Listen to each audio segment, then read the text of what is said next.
opportunity.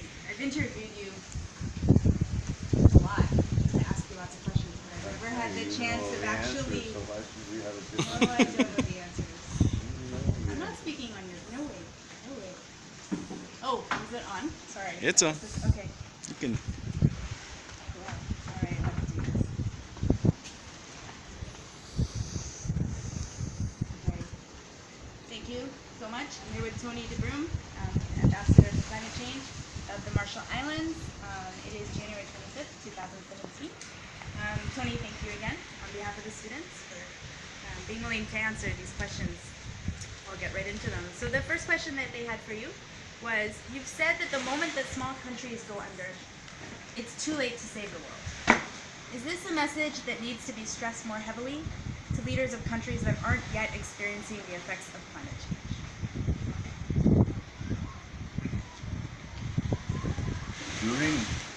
Thank you for doing this. I appreciate it very much. During the Rio Plus One, one of the events that was sponsored by Ocean Group, we had occasion to attend, and as we were walking out of the meeting, TV crews, maybe 4 or 5 of them, descended on us. We were all wearing island clothes and looking very relaxed. And they shoved the microphones in our faces, and one of the ladies came right up to me and she says, "Are you here to save your country?" And slightly irritated, I very quickly responded, "No, actually we're here to save the world." But those words are much deeper than might just meet the reaction of a TV interviewer. The islands have been called canaries in the mine, for example. That when the islands go, the world is already too late to save. And it's my belief that science does bear that out even to this day. The islands will be the first to feel the impact of climate change. But once that happens, that means that it has already taken root, and it'll be extremely difficult to reverse it. So yes, it's important for us to approach the metropolitan partners and remind them of the fact that we are most vulnerable, that the climate change impacts are most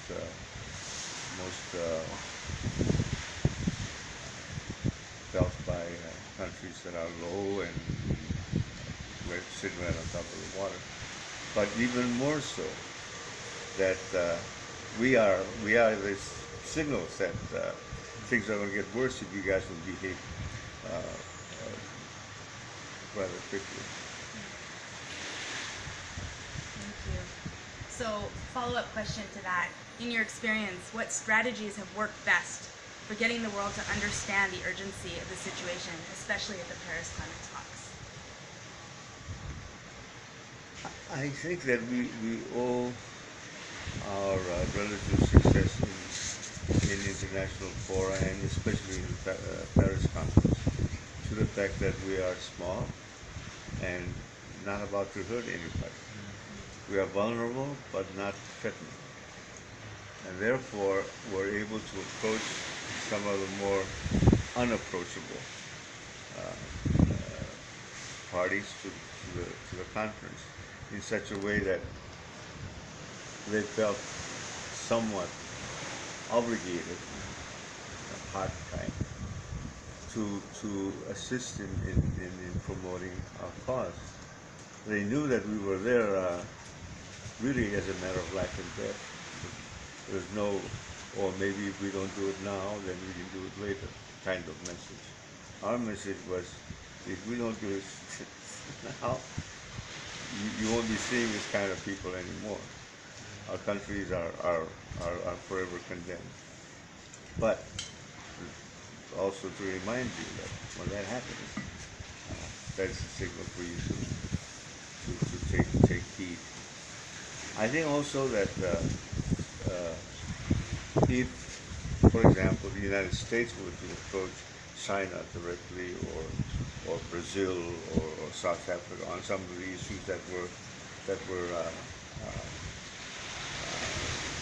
contentious during the final weeks of the Paris conference, it would have been more difficult because they would have been confrontational.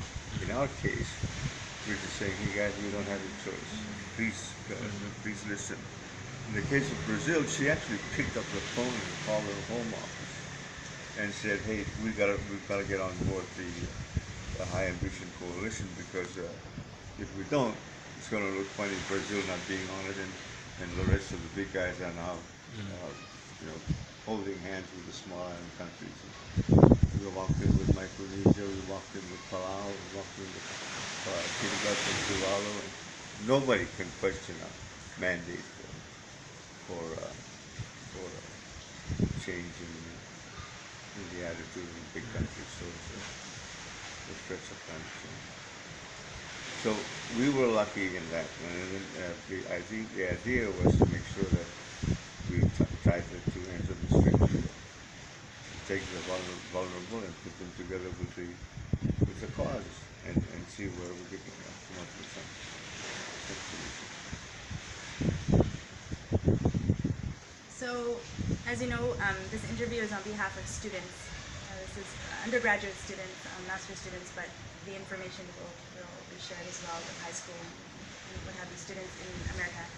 And one of the questions that they want to know is, what advice would you give to environmental activists, leaders, and youth around the world who will carry on this work into the future? Well, first of all, the importance of having the younger generation involved. I've been in public service most of my life, and most of what we do tends to die after us. We go and they go. This issue of climate change, like our nuclear issue in the islands, is much too important for us to allow to be the realm of one or two or three single politicians or political groups. It must transcend that. It must be something that's continuous and something that people will be happy to carry moving forward. You can see some of the pictures that the kids still have around the house. For example, those are Paris pictures. And the team that we took to Paris, the most important component of the team were our young people. And they're the ones who actually, I call them our little mosquito fleet. They went out and bit the little bothered people, get them to come over to our office and drink kava with us and talk story and get to have a handle on what this whole thing was. And I think that they were even more influential and more effective in getting the attention that we need from our metropolitan partners to move the cause along. And I think that also, for example, in our closing remarks when Selena gave her little speech, that was even the toughest, the most thick-skinned of the representatives who've been in this climate change thing forever and who think that they've heard everything. They were moved to tears. And I think that they saw that the young people were looking at this thing not only as something that they would like to be part of in this day and age, but something that they were looking forward to be part of their lives down the road. And I think that also helped to bring everybody around to our way of thinking. It's important that the young people carry their message forward. And it is important that they learn the details, the currency of the issues as we move along, and not wait for some crisis to take place before somebody gets really hot and bothered about learning about the issues of climate change. A follow-up question to that. which I'm excited to hear the answer to. With our profiles of environmental leaders, we hope to inspire new leaders for tomorrow. What inspires you, and what do you hope might inspire them? Well, you know, that is not a fair question, because sitting 6 feet above the water and looking around where my mother's garden used to be is now landfill, because if it was not landfill, it would be underwater. The realities of climate change and the effects on human beings needed not to be preached or taught to me in a textbook. I grew up with it, and so did my neighbors. In Micronesia, I've not only ties there, blood ties, but also friendships and camaraderie that was developed over the years. We share this information together so that everyone is aware of what's going on. But how do you get inspired? How do you get? I think it's a seed of youth.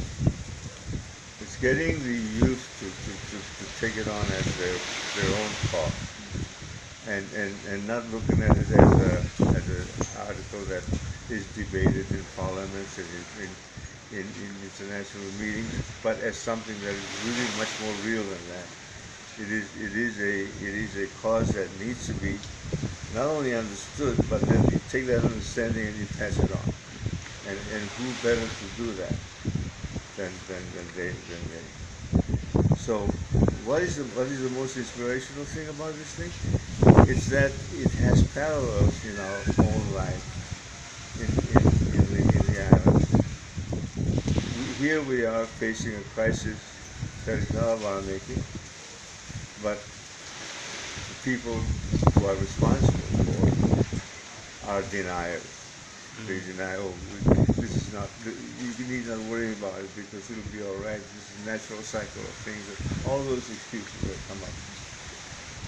I think that there are so many parallels in real life, especially in the small island states, in Micronesia, in Kiribati, throughout past, that inspiration almost comes naturally. But it's important that we recognize the role of the youngsters in moving around. So, this is another one. Their question is, have you been able to achieve the impact you hoped for in regards to helping your country and the world battle the effects of climate change?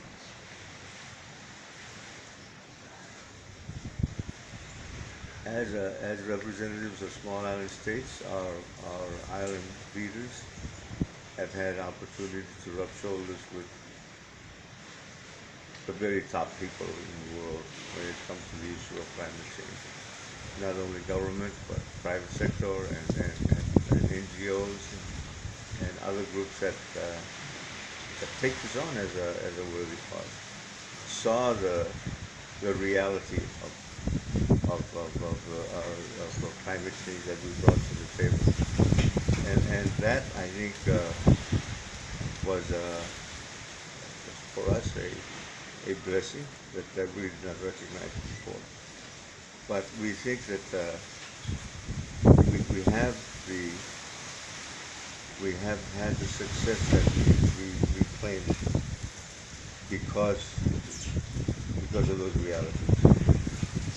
Yes, we have succeeded in convincing even those people that were doubters in the beginning of the exercise that it is really something that they should take a hold of. When Ban Ki-moon came to, former Secretary General Ban Ki-moon came to Kiribati, he was taken to his room by none other than President Tong. And President Tong said, okay, relax, and I'll wait for you out front and we can meet some of our leaders. Ban Ki-moon went in to his room, put his bags on the bed, and he went to the closet, and he opened the closet, and that's when things really hit home. In the closet was a pair of life jackets, orange life jackets, in the closet of the hotel at Ocean Tide. in Tarawa. And at first he didn't think, but then he turned around and he said, nothing more needs to be said. Sitting like, yeah, he was very helpful. Figueres, the European Union leaders, our South American friends, Mexico, South Africa, Canada. Canada was a laggard. We had to pull them along a little bit, but you got them. You got them, right? For a while. we got them. We got them. Canada will continue to be a great partner in this, and they have their own issues with indigenous people who are exposed to these threats. So yes, I think that we did. I went to Beijing to talk to them, and this country recognizes Taiwan. But on climate change, nobody could question the need for us to sit down and say, okay, Beijing, you're the big polluter around here.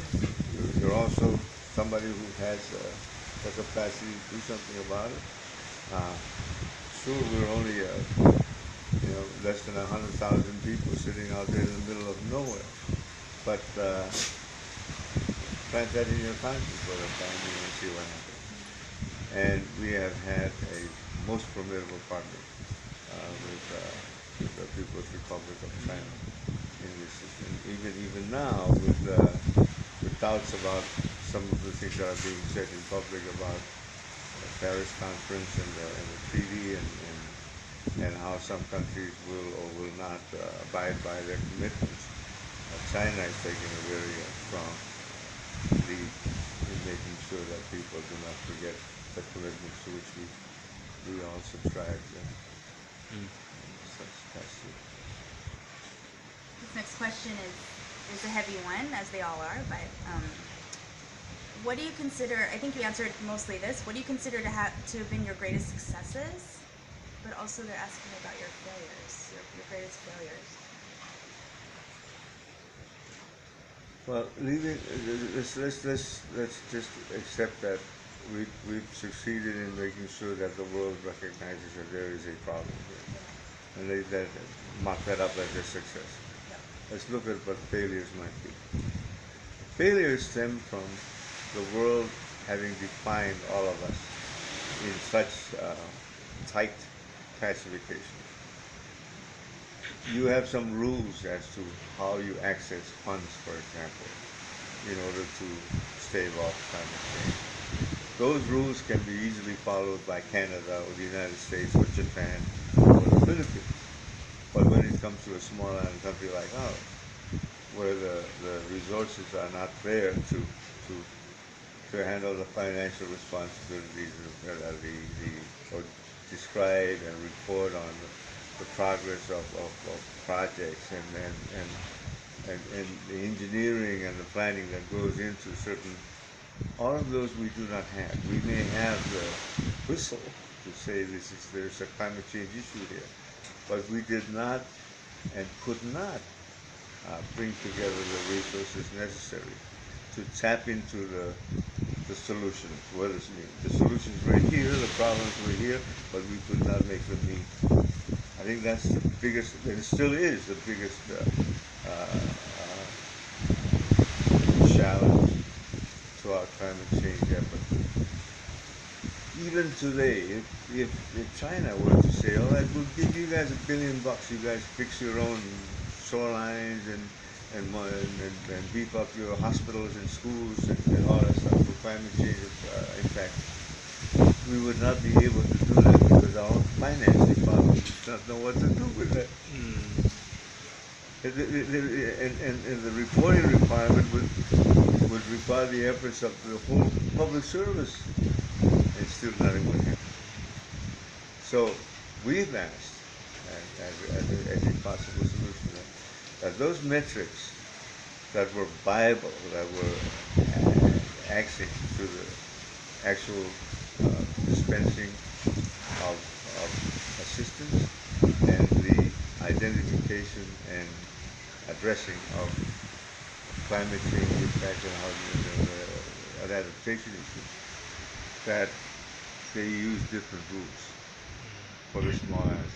First of all, the population is too small to handle the requirements. If we did that, we would end up at the end of the line again, like we did with the other issues of the United Nations. We do not want to be 182, 183, 184. We want to be 1, 2, 3, 4, 5. And based on need and urgency, it's easy for us to be in the top 10.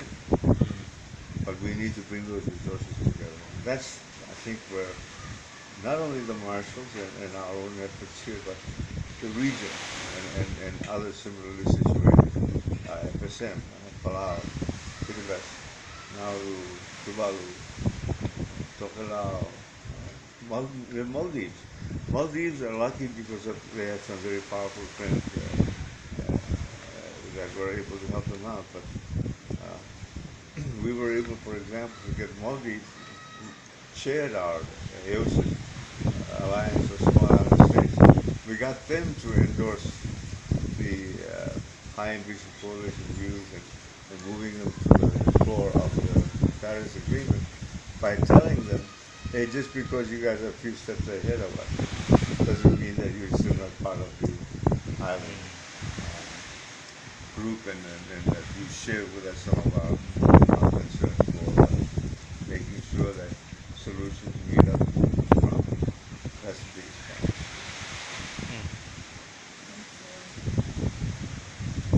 A little bit of a different question, although I've always been really inspired by you and understanding the relationship between nuclear testing and climate change and all of the places of intersection. But this question is about the lawsuits. Some justice has been achieved through lawsuits in regards to the nuclear testing the United States conducted in the Marshall Islands. Do you think that in the future, the Marshall Islands should file lawsuits against countries like the U.S. and China who are heavily responsible for climate change?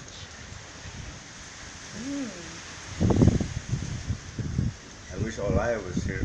Right? Olaya,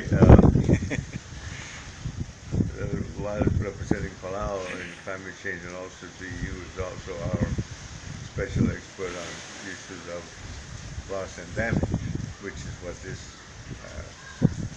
bears on.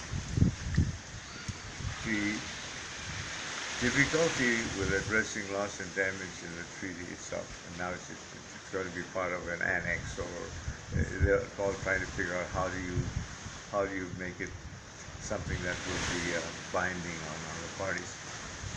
The problem with loss and damage is exactly that, because loss and damage from the nuclear testing taught us the lesson that sometimes you're going to have to come back and say, okay, somebody did some damage here. Who's responsible, and how do we deal with that? No one wants to claim responsibility or accept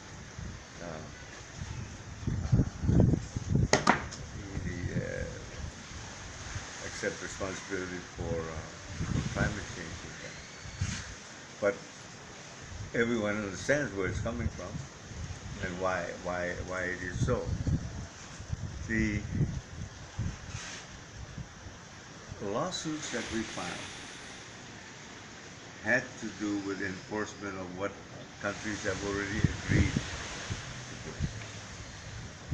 This last set of lawsuits that we filed in the International Court of Justice and federal courts in the United States have to do with compelling those countries that have already agreed to disarm. They said, we will reduce our arsenal, and we will make sure that there is no proliferation and that other countries are not developing threats of nuclear weapons. And that's Article 6 of the NPT. And that's what we said. You really should be doing more about this than just talk. Because while we're talking, they're spending millions and billions, and maybe some people are saying trillions, to upgrade and even make their arsenal even more deadly than it already is. You know, each one of these countries sporting 15,000, 17,000 warheads. Why? All you need to wipe this world out is a couple of them, based in the right direction. So even with that threat in mind, someone needs to keep the issue alive, lest we forget. We've seen too many times people throughout the world will do something and they think that if you walk away from it and if you let time pass and the wounds heal, it'll go away. The wounds of nuclear testing and the wounds of the nuclear blast in Japan are still very much wide and live. And they won't heal unless there is closure in terms of justice, and that people realize that not only do the people who are responsible for it owning up to it, but they are also living up to their promise that they will not do it again. And in order to keep that hope alive, I believe we need to keep this thing, and that next generation really ought to go back to court and say the guys who took this thing to court the last time didn't know what they were doing. We know what we're doing, and do a better job than we ever did. But if there's one thing that we did, we kept the hope alive that somebody will see the injustice that was done and the need to make sure that it doesn't happen again. Back to climate change, it's the same thing. Stop pointing fingers and saying, no, the Chinese or the Russians or the Americans are blamed for this, that, and the other. Just leave that off to the side for the time being and say, what do we do to make sure that we stop doing whatever it is that we're doing bad, and that we make sure that when we leave this earth, we will leave it in a better position for the next generation. That they will have something to look forward to, not something that will force them to run away from their homeland. That is the most important part of this thing. And filing lawsuits on loss and damage is not going to solve the problem, even the threat of that sounds, because it will keep that problem from being addressed properly in the treatment. But the thought that, and if anybody knows about it, it's the marshals. We've gone through this process. We've gone through the tribunal process. We've gone through the denial, and it wasn't us. No, the plutonium didn't come from this bomb. It came from there. Never mind all that. The fact that the world has agreed not to allow this to happen anymore is what we should be riding on. And that's what we hope will result from Mars consciousness retreat. Well, this question follows quite well from there. This question is, are there international leaders you've worked with who give you hope for the future, which I think you've addressed a bit? And then are there leaders who do not give you hope?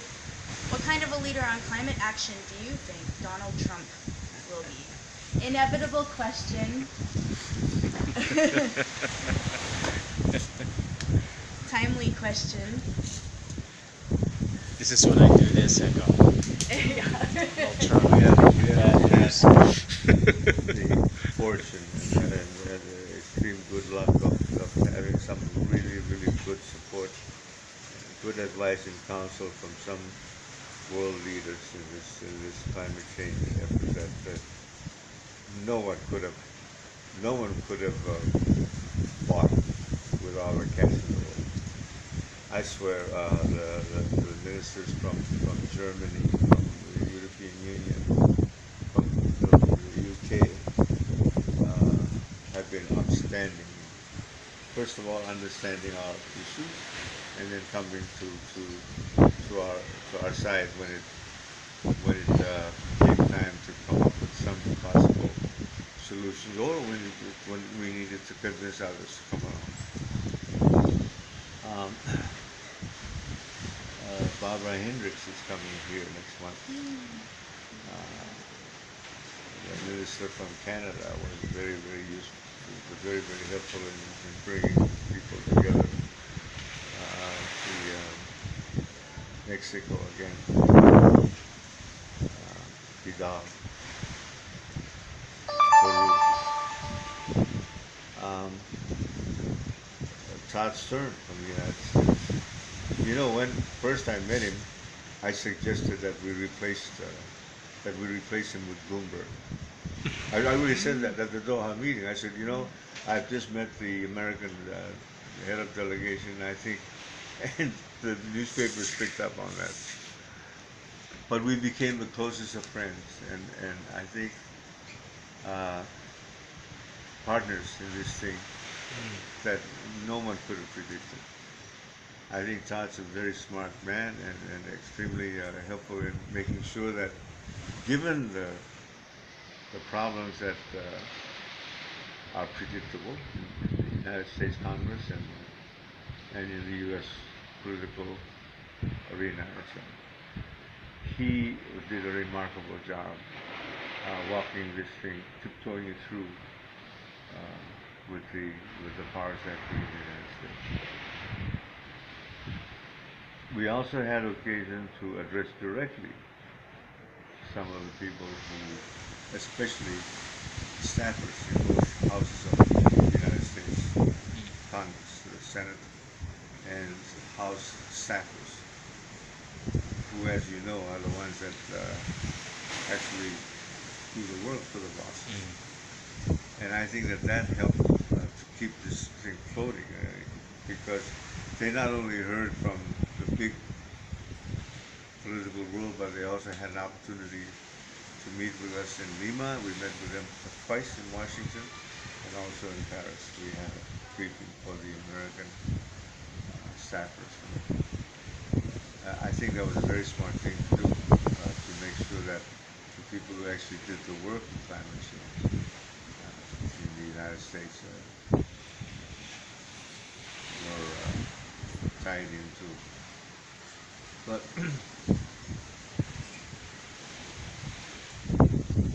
one must, expect that in the world of real politics, people will have a difficult time trying to balance development with conservation, environmental concerns with dollar concerns, and even within our own small countries, we should stop burning diesel. We should do more wind. We should do more solar. We should change our way of shipping and start looking at how we used to do this before. That was more efficient and less polluting than what we do. And even there we run into problems. And sometimes your internal problems are even more overwhelming than the problems here. I have no difficulty walking into Ban Ki-moon's office and talking climate change with him 24/7. When we were in the height of this thing, we had access to some of the biggest players in the world in climate change. But then you come home back to your little village or your little parliament here or your small countries, and you run into problems that are very, very difficult. And it's not just true, like I say, it's true in some of our neighbors as well. I know that President Zhang and I talk about becoming climate change warriors in the world, but then you come home and you became when you get home to the Kiribati Marshall to Micronesia, you became a climate change victim or a climate change martyrs. I'm looking for Martyrs. because you needed to bring your basic support up at the local. And sometimes it's not as easy to do it. But there is no question these islands were made to, I mean, they, over the years have become so tied up with the petroleum breast, we call it that, that you cannot wean them from it. They really feel that in order for anything to happen, you've got to have a lot of diesel, a lot of gasoline. And also, these are islands that depend greatly on shipping and airline services, which are big users of Fossil fuel, just yeah. yesterday, today, President Trump just signed the reinstallation of the pipeline. Canada, Nebraska pipeline. That's very distressing because we really believe that oil should be the way it is now in order for us to survive the impact of climate change and to keep our temperature goals at 1.5 degrees centigrade. If you keep burning fuel, we're never going to make that goal. And if we don't make that goal, even now, with the last few years being the hottest in history, and the impacts that you see of storms and tidal and unpredictability of the weather and climate are already warning us that we really should be more intent on doing something very more immediately than wait for later. So those are the challenges, and I do hope that we're able to convince the new leaders as they come online of the reality of the problem and the need to deal with it as is, and not as something that politicians like to toss around. I said to you last night that I would love to see you meet him. Not that you want to meet him, but you would be one of the people I could see being able to talk to him and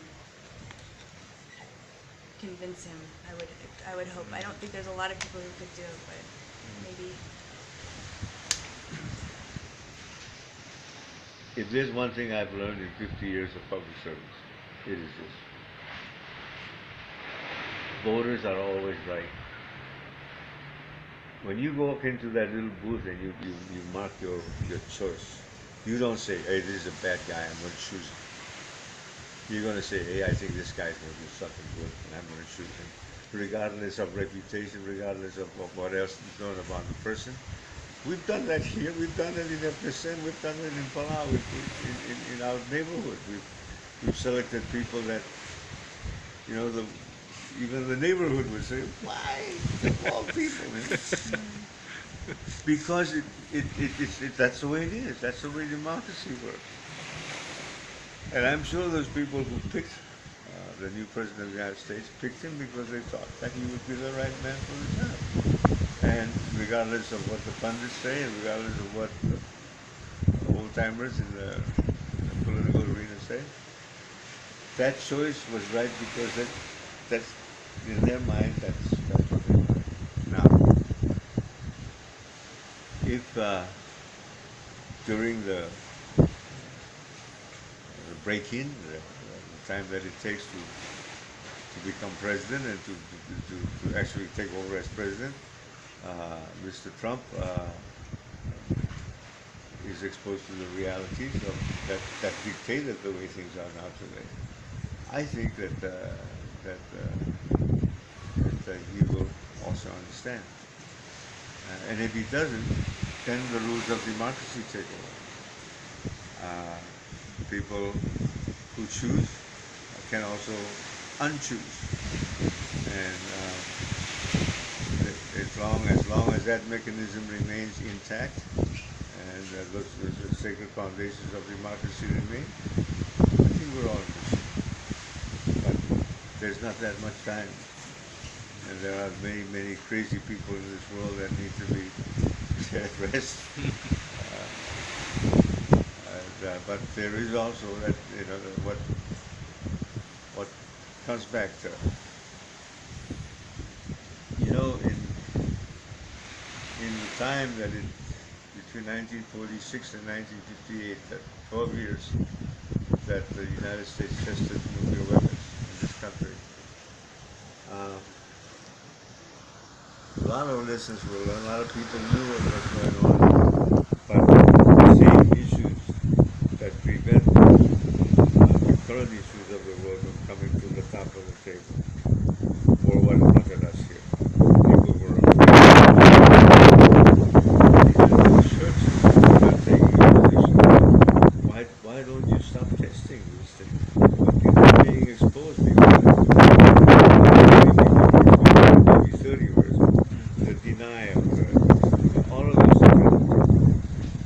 If we can stop that from happening in the course of time, climate change or arming the world, then we might have a fair chance of winning this war. One of the first things President Trump said when he became president was he's going to beef up missile defense.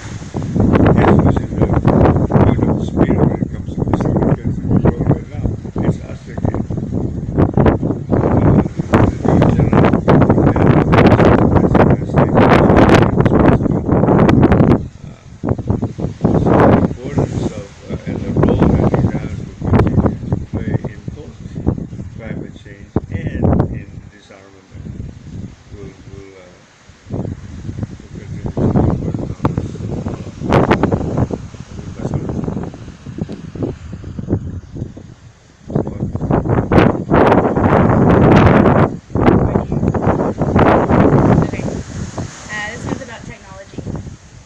Technologies, both nuclear weapons testing and fossil fuel induced climate change, harm the Marshall Islands. Do you have any negative outlook on technology because of these events, or do you think that technology has overall benefited the world?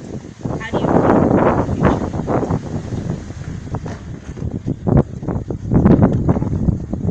I'm very optimistic that technology is not to blame for what people who use that technology that are at fault. I think some of the GPS, for example, and some of the things that were tested in fraudulent for new technology that have gone to making life better for many, many people. You can chalk that up to experience technology, but it's human beings who became it's big bad boys with their souls that get in the way of real progress and sane progress. I believe, for example, that we could have ocean thermal energy conversion, or OTEC, which is right now developing in Haiti. This is the best place in the world to develop that technology. And if we stop, as I said in earlier response to one of your questions, we stop thinking of these technologies as being for the big guys, big developed countries, and start thinking of them as something that we can contribute to the world. OTEC is one. Ocean thermal energy conversion, because of our location, the geographical location, the fact that our surface temperature and our 1,000 feet temperature difference is such that it makes it so efficient. We should be producing hydrogen for the new revolutionary fuel of the future right now. It's so simple for us to do that. It'll take a lot of investment, and if you use the same metrics that the World Bank uses, 100,000 people cannot possibly justify the spending of $1 billion for the development of this technology. We stop thinking that way and say, this is for the world, it's not for the Marshalls. Then you may have some really, really good applicable technology for the world to become a better place because of the sacrifices that we've gone through here. And that works is both, like I say, in the military science, a lot of things have been discovered that have been put to good civilian use. in the area of climate change, the alternative energy holds, I think, the future of the ExxonMobil understanding. I think they should be excited about investing in alternative energy as well, because that's the only way we're going to survive. And the thing about keep digging for coal and oil, and that does not contribute to a stable and peaceful future. Okay. Raatior. Raatior. That's